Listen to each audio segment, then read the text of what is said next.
UFC 307 is in the can, and Alex Pereira saves another UFC pay-per-view. Once again, he does it at UFC 307, did it at 303, did it at 300 by stepping in as the main event. I mean, the rest of the card didn't need that much saving, but we could have had a boring main event for 300. Instead, we had him sleeping Jamal Hill.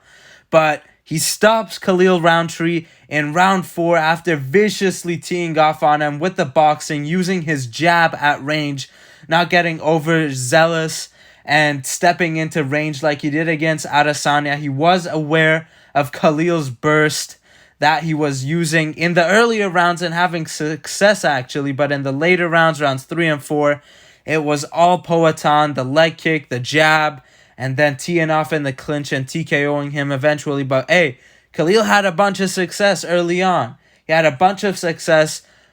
Weird sequence to start off the fight. Pereira falls over, I believe, and then scrambles up. And Khalil is having some success with the burst. In round 2, he clips him with a head kick. It's something about Utah. Something about head kicks getting attracted to other people's heads. And Pereira's big Stonehenge head is probably one that's, more than likely to get attracted by head kick. And Khalil landed it clean, and Pereira took it. He also, when Pereira threw the kick, he turned around. Khalil bounced one off his noggin and kind of dropped him for a second, but he recovered well. And Khalil definitely won round 2. Round 1 is 50-50, but what I was seeing in round 1 and kind of throughout the whole fight, 2 takeaways from Pereira. Number 1, his cardio is fucking tremendous. He was putting the pressure on with volume at altitude like that. His cardio has gone through the roof. I don't know what he did. Whatever he's doing it right. And number 2, this reminded me of middleweight Pereira. He was way more bouncy, way more stingy. Look at the Yuri Prohaska fight. Look at the fight with Jamal Hill. Even against Jan Blachowicz, where he was clearly out of shape. You can see that because he just jumped up right after getting KO'd by Izzy. He was clearly out of shape. He was way more planted in those fights on his stance. This one he was bouncy, and that gave me the middleweight kind of vibe and made me fear in the first 2 rounds for Pereira when Khalil was bursting in, because some of those strikes were landing clean, especially in round 2, but eventually Khalil slowed down. And if someone had that for, if they had the cardio to do what Khalil was doing in rounds 3 and 4, we could have seen someone, we could have seen that person, get the belt here and new in a decision. I would think so after seeing that, but Khalil clearly gassed out from Pereira's doing too. He eventually started teeing off to the body and to the leg, immobilizing and gassing out Khalil, but it could have been a different outcome if someone else was bursting in like Khalil, who had better, cardio, or maybe if the fight wasn't at altitude. But hey, brilliant fight. Pereira does it again. 4th round TKO. The next definite fight. Respect to Pereira as well for being a champion who wants to defend their belt. That's what matters. If you want to become a GOAT, if you want to step up to be the GOAT, don't go for John Jones or Aspinall yet. You want to get 5-6 title defenses. Just get them. They don't even have to be against worthy contenders. Khalil was not the worthy contender. He was not. He was not the worthy contender. Ankalaev, he's going to beat Rakic with the grappling in a stale decision. Pereira's leg kicks are clean, and Ankalaev struggles with them, and he's shown that consistently throughout his fights.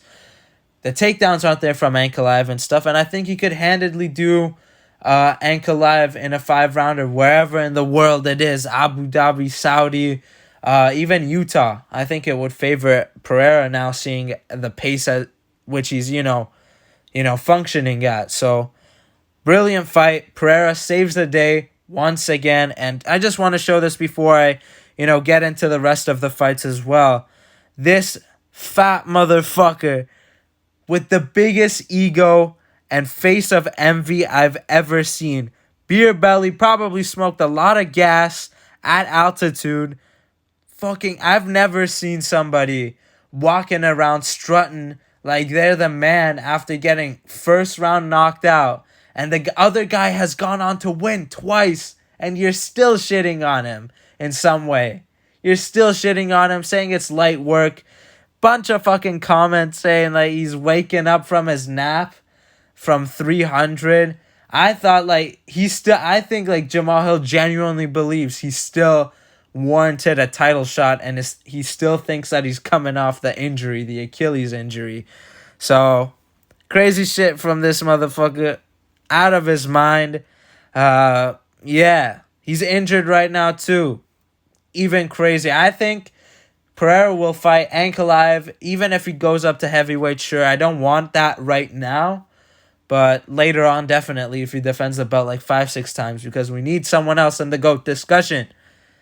I think Jamal Hill won't fight before Alex Pereira does, whether at heavyweight or at light heavyweight against a contender. Now, to our co-main event, Pennington versus Pena, two middle-aged moms going at it over the welfare checks. I mean, that's a McGregor. That was from, what is it? No, not McGregor, sorry, Eddie Alvarez. Shout out to him. Shout out to him at that 205 press conference. Whatever, I'm getting carried away. What a fucking robbery. Rounds 1, 4, and 5, there is not a chance, like, you can't give it to Peña. Rounds 1 or 4 or 5, Pennington was clearly outboxing her. And round 2 and 3, sure, she got her with the grappling. Yes, you won those rounds. Didn't win any other one of the rounds. She was pushing the pace on Peña, clearly bouncing her head back compared to what Peña was doing. Clearly fucking atrocious. But at least we'll have a good fight in terms of promotion-wise with Peña versus Harrison. You're not getting Nunes back unless Kayla Harrison wins. Why would they want to bring her back to do a Peña trilogy? No. They're gonna need to milk Peña, and boost up Kayla to then get Kayla versus Nunes. Because that's at least a fight to look forward to, Kayla versus Nunes. Genuinely. That's a genuine fight to look forward to. Peña versus Harrison's going to be a clown fest. Alright, this fight was an absolute shit show. Whatever. She got robbed. We're going to see Ketlin versus Pennington too, by the way, in an Apex main event, whether you fucking like it or not. It's happening. 2025, mark my words. They're both coming off losses. The last one was a split decision close. Pennington became champion. Ketlin Vieira took, Kayla Harrison to hell and back. I bet you. I guarantee it. I guarantee it. But hey, it is what it is. Now, Aldo versus Batista.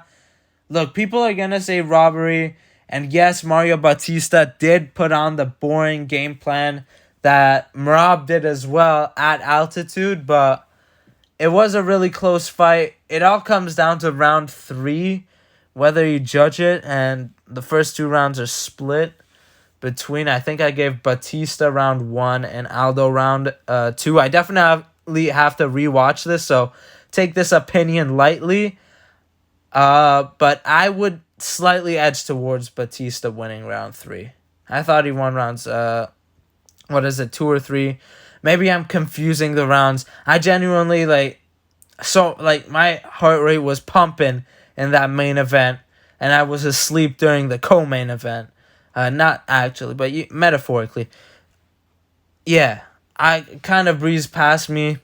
The fight wasn't the most exciting, so, but Batista does the Merab, and I guess this is the way you're going to have to beat Aldo, I guess. Drag him to altitude and clinch fest him, and he's winning. You have to give him credit. He's winning. He's choosing the option to win. I do it. It's boring, but who gives a fuck? Keep winning. That's all you need to do. And yeah, good for Batista. Both of them should be ranked above Cheeto and Yadong and Font and all those guys. Both of them. Aldo and Batista. Yeah. Now, Holland versus Delit, the rib injury, whatever. Kevin Holland's coaches step in. I like that. But I felt like it could have been stopped, sooner. Those elbows were getting in. Holland wasn't defending himself for a solid 10 seconds. He had his arms over his head until he then kind of started, flinging his arms around and was like, hey, and talking shit whilst Delit was elbowing him in the face. That could have been stopped because Delit, was, pounding on him, but it comes down to this. Let's start on the feet. Let's go back to earlier in the round. You do not beat Roman Delit by just standing there. You have to pressure this guy. He doesn't even have the best of takedowns. He just got one. That's it. He shot in one good takedown. Usually that doesn't happen. Roman does not have the best takedowns. It's his grappling. When someone else initiates it, that, he, succeeds. So Kevin Holland's just standing there, not moving forward. Definitely should have been pouncing on him like he was on Santiago Ponzinibbio. But hey, what is it? Roman gets it done.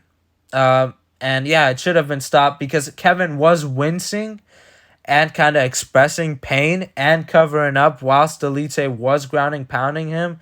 And we've seen other shittier stoppages with the ground and pound and stuff. So yeah, I thought it should have been stopped there, but I respect the corner stoppage. I know McGregor was pissed off at that, but if you're a coach and you care about your fighter, you stop the fight. And, you protect your fighter's ego at the same time. You don't force fucking Kevin to say, I quit. No, you step in as the coach and say, all right, I'm going to take initiative. I'm going to fucking stop this shit. I'm going to protect your ego and your health at the same time. But hey, Kevin Holland, the hood, what is it? Cowboy Cerrone. He's a certified gatekeeper. So yeah, now Kayla Harrison versus Ketlin Vieira, a.k.a. Brock Lesnar. We got what I expected. Now, people weren't giving Ketlin Vieira any respect. She has a 90% takedown defense rate. And Kayla Harrison in the PFL, she fought this Marina chick who stopped a lot of her takedowns. And she's a decent grappler. Not a decent fighter, but a decent grappler who can stop, I guess takedowns and whatnot. She stopped a lot of Kayla's shit, and she took it to a decision. So I expected the same thing from Ketlin, but when Kayla got her down, it was Kayla Harrison just absolutely mincing through her with the ground and pound. Clearly won rounds 1 and 3. I gave round 2 to Ketlin. She was not teeing off. My apologies. The boxing was even, but the cleaner shots were definitely on the side of Ketlin Vieira, as Kayla Harrison did jack shit with her grappling. She was just clinching. It was in a neutral position. And what is it? She hit her with a clean elbow. Ketlin on Kayla. Clean elbow. And yeah, what else is there, more to say? Hopefully she just beats Peña and Peña doesn't, warm out of it. And get the Nunes fight.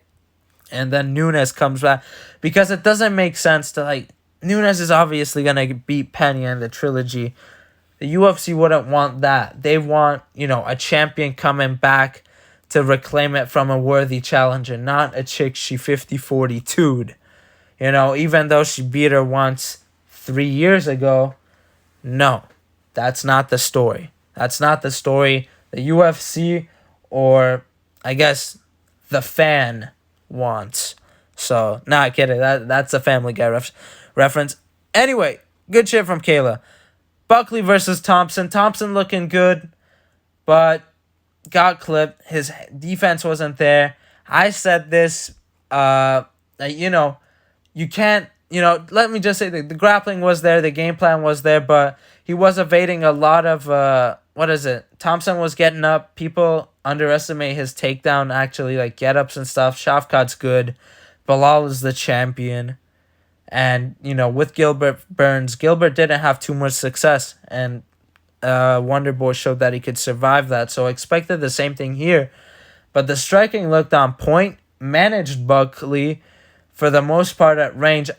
Unless it was when Buckley was pressuring. And it was the same kind of combination that Kevin Holland hit on Thompson in the first round. He just runs back with his chin like clearly up. And for that reason, I know he's older, and definitely his prime days, I say, were up to the Till fight. Up to the Till fight. Because, and my take is now you can't consider Wonderboy as one of the top strikers. You need the fighter to be immobile and not to move. And this is MMA. We can't just say Wonderboy's a great striker in MMA because, what is it? He had a 58 or whatever record outside of, the UFC and stuff. We can't just say that. We have to look at his MMA striking, how he handles grappling, how he handles clinches, how he handles MMA striking, and applies his own striking. And his heyday was definitely when he was KOing Whitaker, when he took McDonald to a decision, when he KO'd Johnny Hendricks. Did I say Hendricks? Whatever. Big Rig. When he KO'd Big Rig. So that was his heyday. But we saw it throughout, as he progressed through mixed martial arts and fought some more complete mixed martial artists. I know Hendricks was a complete mixed martial artist, but as he started to fight Woodley and Burns and stuff, he wasn't succeeding too much. It took Kevin Holland to not grapple with him for him to just succeed with his striking. And for that reason, and Vicente Luque, human punching bag, took all the shots, been knocked out by Pettis, Buckley, dropped by Woodley badly 4 or 5 times. You can't consider this guy as one of the best. Definitely outside of the best range, but yeah. I mean, I'ma just keep it real. The realist, like Tyron Woodley. But, I'ma just keep it real. Buckley called out Usman. Good for him. Makes sense. Just do it. Get Usman a fight. Do not give him the Bilal Muhammad fight. It doesn't make sense. I don't know why the UFC are giving fighters who are staying out for so long the title shot. Why? Just why? Doesn't make sense. Give Usman, Buckley. Makes sense. He'll be ranked 9 or 8, something like that, after a big-ass KO over Thompson. Thompson, give him a fun fight. Let him show off his striking. So, yeah. Good on him. Marina Rodriguez versus Yasmin Luceno. Marina Rodriguez, let me just say this. She's a better version of Yasmin Jauregui, but Luceno improved. She used the grappling. She won the 2 of the 3 rounds. I can't remember which, but she got takedowns in 2 of them, and the boxing was pretty virtuoso. Even Luceno landed some ground and pound shots, too. She should have won the fight, and she did. Good for her. Hubbert versus Hernandez. Hernandez is not good at 145. He doesn't lose to schmucks at 155. Simple as expected. And yeah, a vanilla fight. Definitely fucking outside of Buckley versus Thompson. Wasn't too many exciting fights from the prelim to, I guess, the main event. The first prelim. I guess speaking of entertainment in terms of laughter, not enjoyment of fights. Pereira versus Almeida. 5, I believe. 5. Not officially. Officially, it was 3. 5. Eye pokes. A groin strike. A little mix of everything. All the spices were applied on Ihor Pereira. What a stupid fucking analogy that was. This dude was playing dirty from the get-go. Eye poke. The guy stops it. That fucking ref, Jesus Christ, fire him immediately. Just as bad as the ref who ref the BSD versus Zaleski dos Santos, who didn't stop it. This guy, Almeida eye poke. They stop it. He eye pokes again. They stop it. And they let him go. Keeps going. Eye poke. Stops it again. No point deduction. Then eye pokes. Doesn't stop it. Then a groin strike. Another set of eye pokes. Fucking disgusting. And they were talking about the Utah Commission. They're so professional on the broadcasting.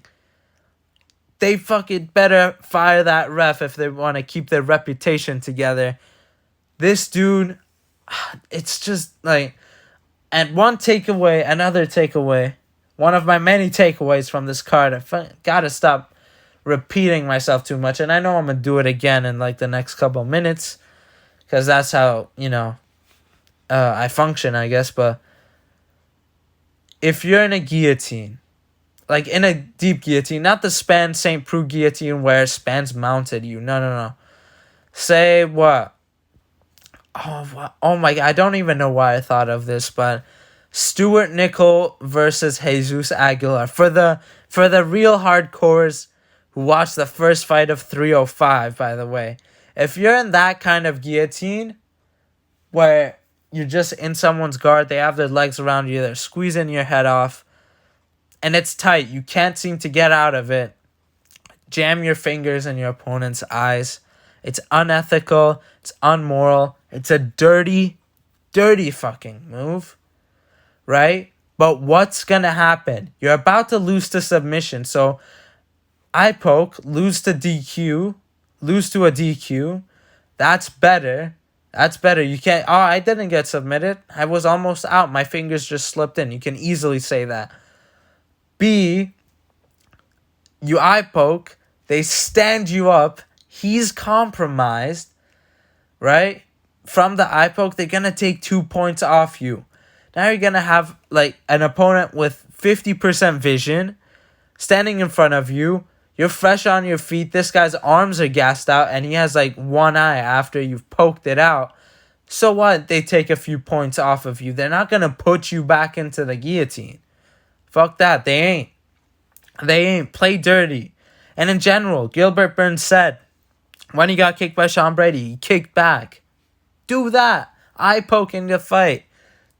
It's like your special ability in some sense. Use it. Use the eye poke. Use the groin strike.